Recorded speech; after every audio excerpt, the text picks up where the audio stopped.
What's up, everyone? Welcome back to the channel. Boozer here. Thanks for stopping by. In today's video, we are on the test server here today, so thank you, Plarium, for allowing us access. And we will be taking a first look at the brand new upcoming Fragment Fusion, Esme the Dancer. So Esme the Dancer is a barbarian support champion. Yes, I know, another barbarian, but here we go. She is going to be the Valentine's Day fusion, so keep that all in mind, guys.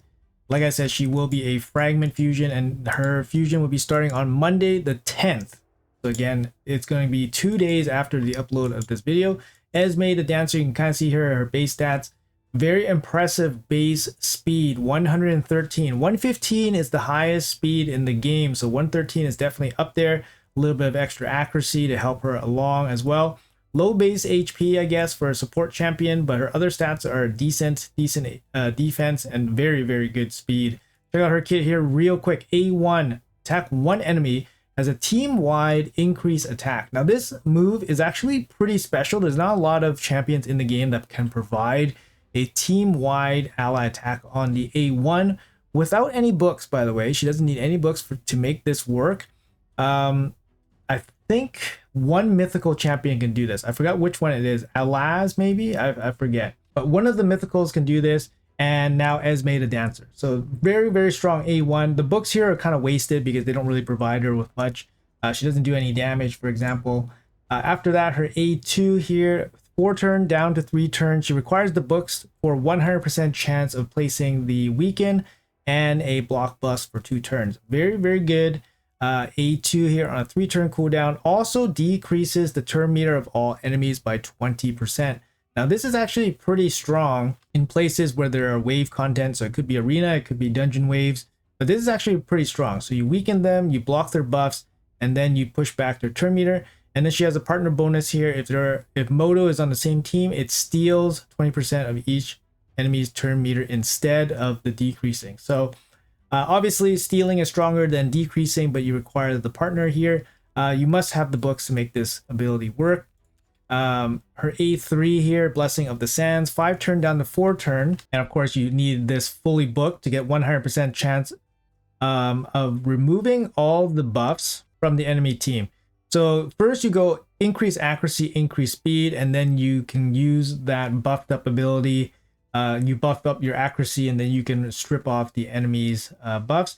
If Modo, the partner, is on the same team, it has a 100% chance of stealing the buffs instead of just removing the buffs, which of course is better than just removing the buffs. So it's kind of nice that she places increased accuracy first and then she does the steal. So that's a nice little bonus. The really bad thing here is that it's a 4-turn cooldown. If it was a 3-turn cooldown, she's actually really kind of insane for like places like Hydra. She can be your full-time increased speed champion, as well as your full-time block buff weaken champion for Hydra. But on a 4-turn cooldown, this kind of hurts her a little bit. We'll see how she plays out in that situation.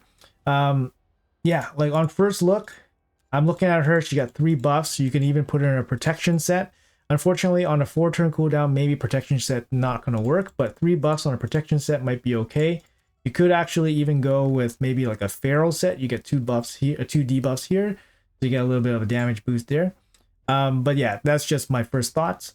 On the passive here, we got the passive effect. When she is hit, she has a 15% chance of randomly changing the attacker's critical hits to weak, normal, or strong.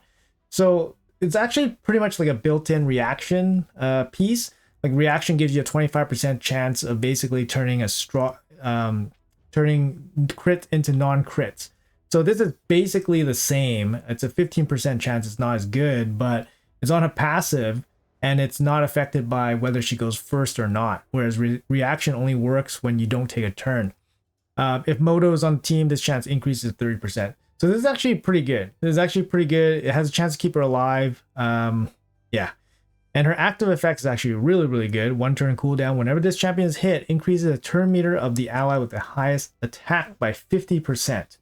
That's a pretty big boost, and that makes her viable to basically go second. She can get hit, and then she can allow your damage dealer to cheat in front of the enemy. So that's pretty cool. Pretty cool way of using her, right? And then we got speed in all battles here, making her a little bit more versatile in all areas.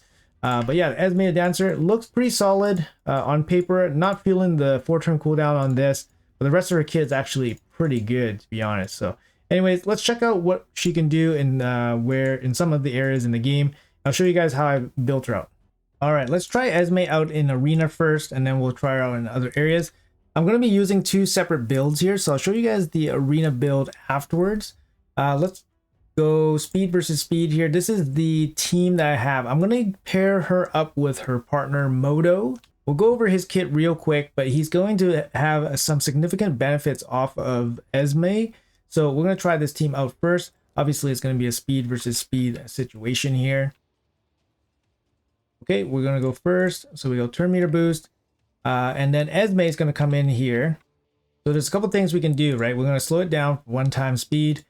We can go plus attack. We don't have to because Arbiter already plus attack. The good thing about Esme is that actually if you had a ally attack champion that went before Esme or before your attacker, you could have Esme use her A's 1 and then she could give increased attack to your whole team. For example, if you had somebody like, I don't know, somebody else, some kind of ally attack going before, let's say you have cardio or something, and then you chose the ally attack, and then she would give plus attack to your whole team as well.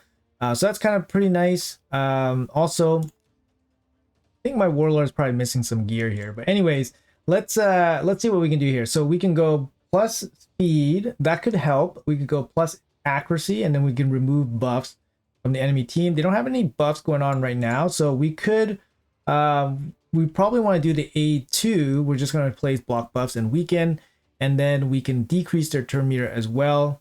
But since Modo is on the team, we'll be stealing their turn meter. So let's try that on 1 time speed.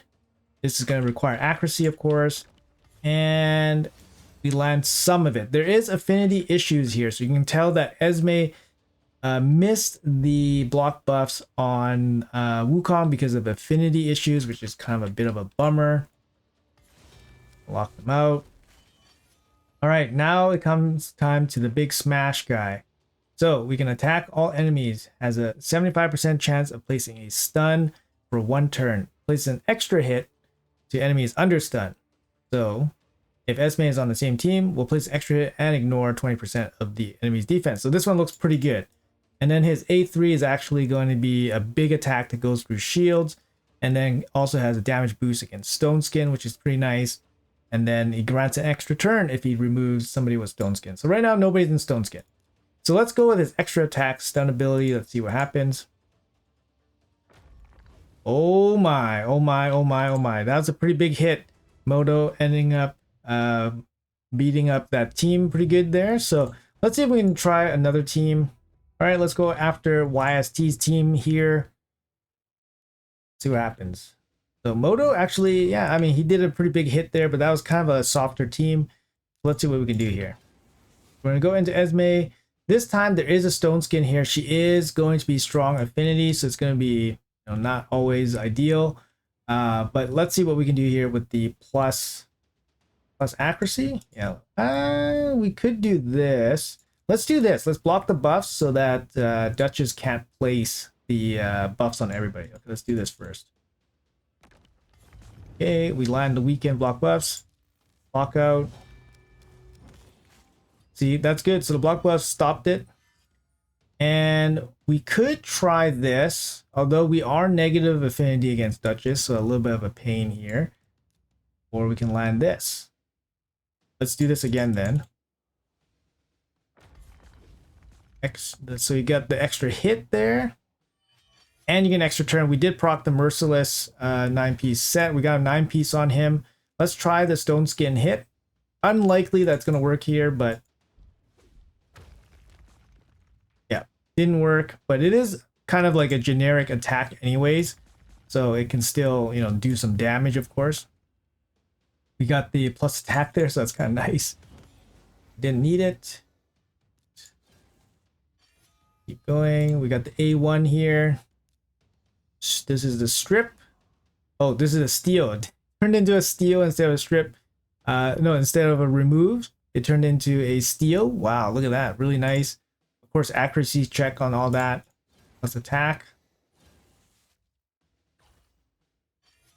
All right, we're back. We're back to the stun ability. Extra hit stun. Boom, boom. Wow, nice. Again, the affinity issue is the problem here, right? So we couldn't kill the Duchess, but not too bad actually from Modo and Esme. Not too bad of a combo. All right, let's try this team as well. Again, speed team. Okay, we go first. Esme is going to come in here. We'll do the block buffs first. Okay, we got the block buff in weekend. Got the lockout. Perfect. Okay, so now we can do the double stun. Double hit. Boom, boom. Not bad. Not bad at all. Kill? Nope, not quite. So right now we got the steal plus accuracy plus speed and then steal. I wonder if we can steal this relic buff. I don't think so. Oh, we do. Hello. Stole that relic buff. I think that's a relic buff. Hold on. Look at that bug. Yeah, it's some kind of relic buff. Thunder stun app? I don't know. Look at this busted code on the test server. Okay, so that gives us plus attack. It's kind of nice. And this one, attack all enemies, ignore shields, stone skin. I mean, it's just going to be a basic attack here. I don't think it's going to kill the Duchess. Yeah. Okay, I mean, yeah, pretty good so far. Let's try one more team. Let's try one more team. I want to be more convinced here. All right, this is a little bit of a tougher test because Marius can definitely be a pain in the butt. Let's have a look here what we can do. Also against Tormund's a little bit of a pain too. Okay. Okay, so we do have a bunch of stone skin here and a bunch of buffs everywhere. So maybe we can take this opportunity to try her steal against the stone skin. Plus accuracy here, right? So let's try. It's gonna be a big one. Slow it down for the cameras and oh, that's a big steal. Now that's a big steal. That is a big steal. Oh no! Wow, that Marius is hitting hard. That Marius is hitting super hard. Okay, that Marius. Look at this. That Marius is just destroying us. Oh my lordsies. All right, that Marius got a million turns. All right. Too good. Basically just got owned by that single Marius. But that steal is pretty impressive there. Obviously built with some accuracy, can do some cool stuff with the steals and all that. All right, this time we're going to do something a little bit different. We're going to try to take advantage of her passive and see how it works with Modo here. Because her passive, when she gets hit, is going to boost his turn meter 50%. So let's see if it actually works here. For sure, we're going to lose the speed race here. We're going to get hit probably first. Or Esme will get hit and then see if the turn meter on... Oh, Esme actually goes first.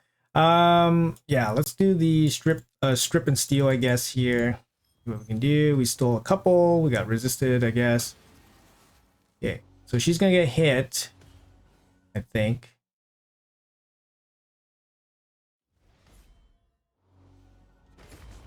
Ah, that's no good. Try again. All right, let's try again. I just want to see the passive work. I don't know if this team's going to work at all, to be honest, but let's see it work. So this time we got Necrit to protect Modo. Last time Modo's HP is a little bit too high. Okay, so we could do the steal here. Block buff's not going to work, so we're going to do the steal. Could do plus attack, actually, to help Modo out.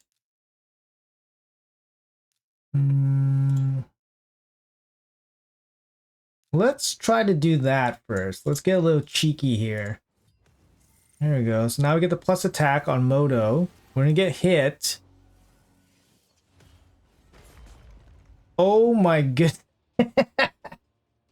This Taras is a little bit too strong.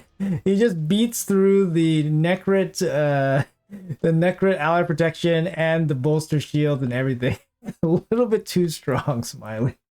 All right, let's try one more time this strategy, going second, trying to get hit, and then trying to get a turn with Modo here. Hasn't been working out so far. Usually just been straight up dying, taking so much damage. Let's try to block. Okay, we got the block buffs going on. Okay, so kind of worked out. And let's try to break the stone skin, I guess. Ignore shields. We try to stun the Taros. Here, let's try to stun the Taros, actually. Okay, we did it. Landed in a cleanse. Let's try to steal everything now. Plus accuracy. Yep, pretty good. Stole the stone skin. Yeah, worked out. Things are working out right now. Let's go ally attack.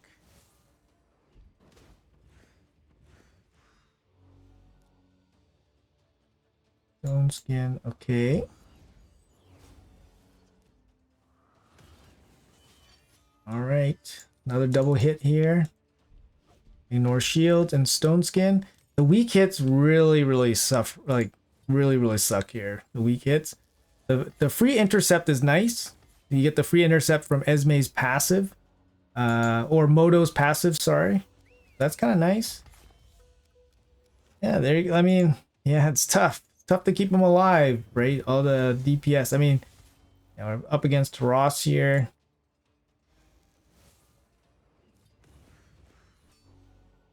Negative affinity, like the force affinity against the Duchess is tough to deal with. But these steals are pretty nice. The steals, the steals are pretty nice. Can't complain about that. Makes things a lot easier. Block buffs, weaken, pack up. Everybody's kind of dead. Need Modo back. Let's go, Modo. You can do it. No, he dropped dead. Esme's gonna die too. No. This is a disaster. Literally can't do anything. I mean, you know, stealing all the buffs and stuff, I mean, that's kind of cool and all, but yeah, it's not... I don't think I got him to do enough damage, pretty much, but even against this type of team where they're just kind of going second, not easy for me to break with that duel. Esme definitely seems a little bit better, in my opinion, just from general playtesting. But here, I'll show you guys the builds on these guys first. So Modo here, he's actually, you know, he's got an A1 double hit, decreased defense. He's got a double hit stun on a 3-turn cooldown here. So it's also ignores 20% of enemies' defense if Esme is on the team. So that's what he was doing. It felt like his A2 was stronger than this one, his A3. But his A3 will ignore shield and do additional damage to Stone Skin. When we were doing hits against Stone Skin, it still didn't seem like it was doing a lot of damage. So it's a bit of a bummer, to be honest. Like if he was like really pumping out damage, then you know this can be more reliable, but he's not. His base attack's not super high, like it's kind of average. Yeah, he's pretty squishy too with 15,000 HP. So it's tough, right? I got him in a 9-piece merciless set. You know, okay stats, nothing insane, no blessings or anything like that. Low accuracy, but he was still stunning people with low accuracy. Mainly because Esme was dropping plus accuracy for him. So masteries here kind of just whatever, but it's not a showcase for Modo. Just kind of wanted to promote his gameplay with Esme, see how good Esme was. But here's my Esme build. Basically it's just single turn Stone Skin, just fast, good accuracy. Got no blessing on her, so 576. But if she uses her plus accuracy A3, then she's doing, you know, 900 accuracy, right? So it's pretty good. 8 or 9, yeah, 800-ish accuracy. Single turn Stone Skin just in case. And masteries, Eagle Eye. She does bring a bunch of buffs, so lasting gifts does give a little bit of value. Same thing with Master Hexer for debuffs. But this kind of is what I would run her in like an arena focused build. I think she performed decent. The buff steals were decent.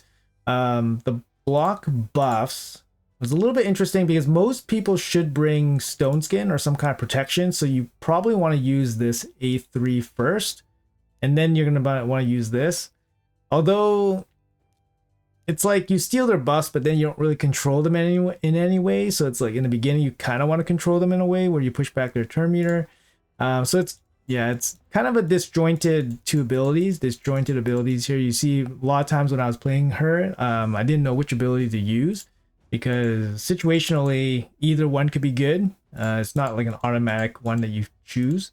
Her passive, I couldn't get it to really work. It's kind of hard to get hit and then have Modo get hit, most likely, and not die, and then get a turn, for example, with the active effect. So it's a little bit hard. But you know, for her low base stats, she was doing pretty good in terms of surviving. So I think her passive was working. Her passive ability where it changes crits into weak or normal or strong hits, I think it was working. Just keeping her alive. So anyways, I'm going to change up her build here. I'm going to take her into Hydra. That's where I think she's going to give a lot more value to basically most people. And we'll see how well she performs there. Okay, so let's try her out in this team here. So she is bringing the block buffs weaken. I have her in the curse set as well, so she's also bringing Hex. She also brings a speed up with accuracy up and plus attack. So she actually brings quite a bit to this team. I think this is probably her best spot in a Hydra team where she can basically utilize all of her buffs and debuffs. We have her on a team here, so she's going to be providing the block buffs support for this team, as well as the weaken, which is really important for boosting damage. Mishinaki here for the decreased defense, HP burn, overall damage. Podrick for the cleanse, healing, and just buffs. Shamail for torment coverage, provoke, speed down. So she's going to be our only speed down champion. We do have a backup speed up champion to support her 4-turn speed up. And then we have a backup speed down champion with Thor here. So, you know, you could technically run Podrick by himself for speed up, and you could technically run Visix or Thor for speed down by themselves on a 3-turn cooldown. It should be enough. But I don't like the 4-turn cooldown speed up. So I don't think she can do it by herself. That's why I would for sure bring a backup with her. But let's see how this team performs. And we don't want to do this. But yeah, let's see. Let's discard this. We'll manually play through this a little bit here just to get a feel for her, how she will perform. So first of all, we have some provoke coverage here with Shamail. Shamail is in a provoke set, so he has the opportunity to provoke if needed. So, and we also have Visix for provoke, so we will drop that. Provoking. All right, so Esme. So Esme can do block buff weaken. I think we're going to start with that first instead of the speed up here. So let's start with the block buffs and weaken, especially with the poison cloud threat here. See that she dropped 3 debuffs here against 2 of the heads. Very, very nice in a curse set. I highly, highly recommend it, guys. Thor's going to open here with speed down. All right, lands most of it. All right, and Mishnox is going to come in here to decrease defense. Looking good. Turn meter up. Speed down, ally protection. And then now we got speed up, increase accuracy. All right, and big slam. You could definitely put her in a protection set as well. 9-piece protection set could give you 3 buffs worth of bonuses, so she could kind of be worth it there. It's whether the 4-turn cooldown on the A3 is actually going to be a bad thing, because you know that might be too much downtime for a 9-turn protection set just for the bonuses. But I'm not too sure. I think it might be okay, but probably not ideal for sure. So let's see how she performs. So far, I mean, you know, this team's gonna do pretty good against this level of difficulty. Yeah, actually, you know what? Let's crank it up. Let's crank it up here. We are on hard difficulty. Let's go straight to Nightmare. See how this team works. It is geared up, has gear ready for Nightmare, so let's take it in. Let's see how it performs. Again, her passive actually gives her some pretty good survivability as well. There we go. All right, we're still going to open with the weekend block buffs. And she actually gets resisted here on the head that matters the most. Beat down. So that kind of sucks. That means this head's going to be wild, loose. All right, decreased defense, turn meter boost. Can we kill it? Can we kill it? That's the... Okay, let's see. Another good thing is that she does have the speed aura too, which is really nice. All right. Jameo with the backup provoke. Pretty nice. All right, so we got the steal and then we got the block buffs again. It's an attack. Unfortunately, it's an attack and it has to deal with affinity as well. So it's not a place. So you see the poison cloud here. That means it's not going to work against this head. Everybody else has the block buffs applied to them already. We could go for plus speed, plus accuracy. Let's just do that.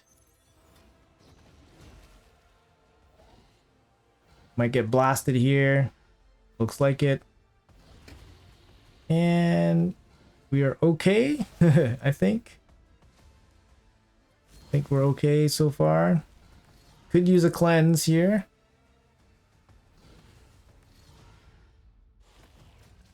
Oh, here we go.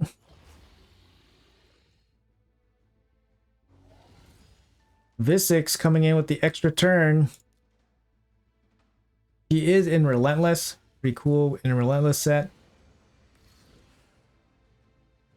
Decreased defense. Block buffs and weaken. This time we can apply against the Head of Suffering. There you go. Okay, now we can get the cleanse off. Turn meter boost. More damage from Thor. This is actually a pretty big negative here, the heal reduction. A little bit scary. Ally protection, I guess. And let's go ally attack into the Head of Wrath. All right. Not too bad. I mean, this team's not doing too bad. Not doing too bad right now. Okay. Affinity issues. Yeah, a little bit of affinity issues, but I mean, she's gonna suffer from affinity issues just like any other, you know, affinity champion, unfortunately.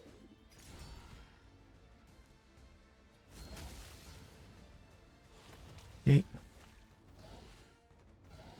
Yeah, I mean, we are on nightmare difficulty, so doing not too bad actually.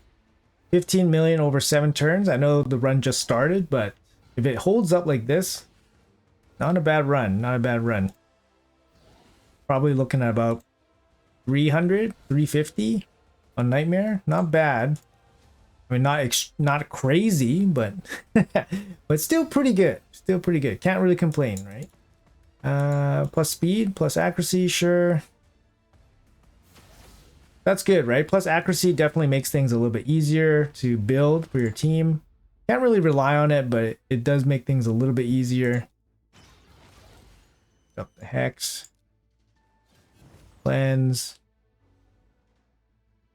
Her HP in this gear is actually not insane, so the fact that she's still staying alive, I think her passive is definitely triggering, so kind of nice to see. Plus attack. Big slam. Second turn.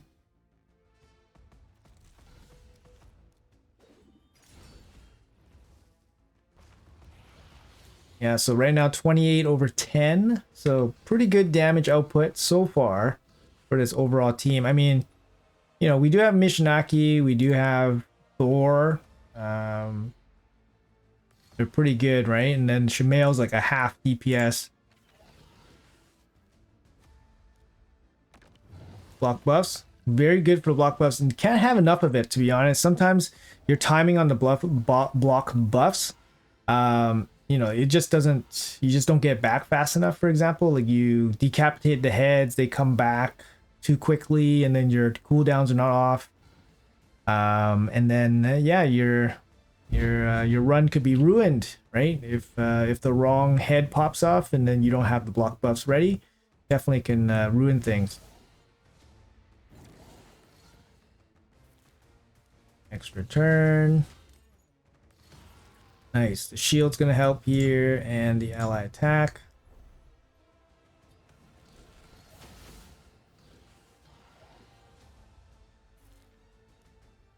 Decrease speed. Okay.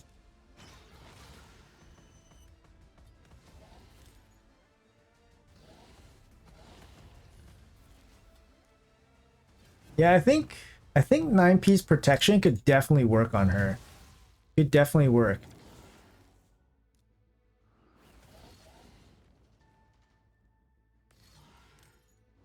She does open with she opens with, she has 3 buffs, right? She has 3 buffs. And if you can get lucky and land like lasting gifts, then you know, it wouldn't be that big of an issue. And if she's running Merciless or Reflex, it wouldn't be that big of an issue having a 4-turn cooldown. So I think, yeah, I think it's manageable. I think it's manageable. So here, like, for example, most of the champions don't have, like, speed up. Physics doesn't have it. Thor doesn't have speed up. So applying speed up here is definitely useful.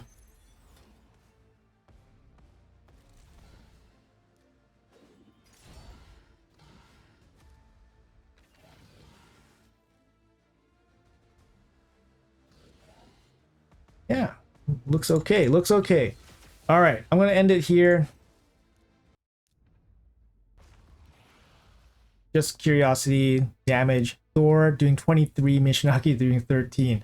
Esme here doing about 6. And that's all coming from the Hex gear, of course. Jamail here, 2.8. Visix just doing her Visix things. But yeah, Thor definitely carrying the damage output here. But looks like a good run if we can just hold on for the 1,000 turns. But you know what? Overall verdict on her, I think she's going to be very useful for some people, definitely. I don't know if she's, you know, going to be super useful for endgame players, to be honest. Her kit seems overall pretty straightforward. She has a great A1. She has a great A1. Total book coverage is only 10, so she's not going to eat all your books up. But she has a great A1. She has a great A2. And even this in arena is very, very good. So from just general using it, it's very good. Right, like the strip is very good, and then she can plus accuracy herself, which is, you know, makes things easier, makes things more likely to happen. And if you have her with Modo, Modo did not impress, but if you have her with Modo, the steal buffs is very nice, very nice. Her passive seemingly works okay, like the passive effect. Her active effect is hard to make work. It sounds pretty good, but I would imagine your nuker still needs to be in Stone Skin. And even with a 50% turn meter boost, doesn't guarantee that they get a turn.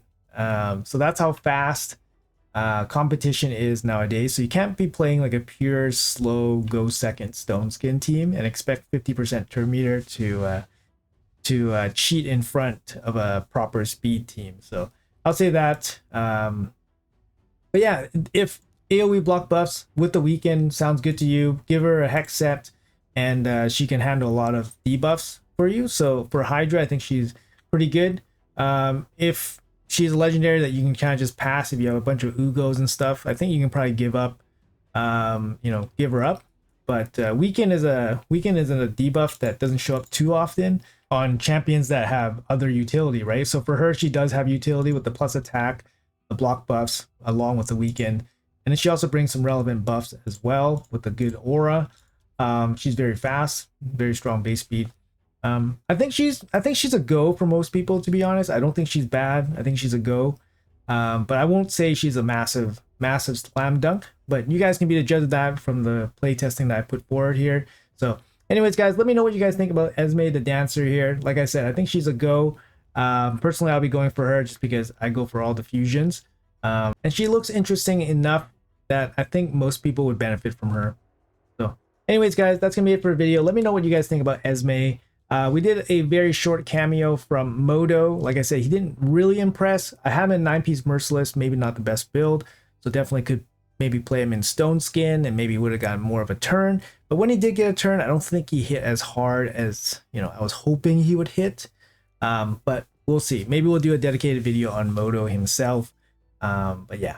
Anyways, guys, thanks for watching. I know it's a little bit of a long one, so I stretched your attention span, but I appreciate it as always. And let me know in the comments below what you guys think, and I'll see you guys in the next one.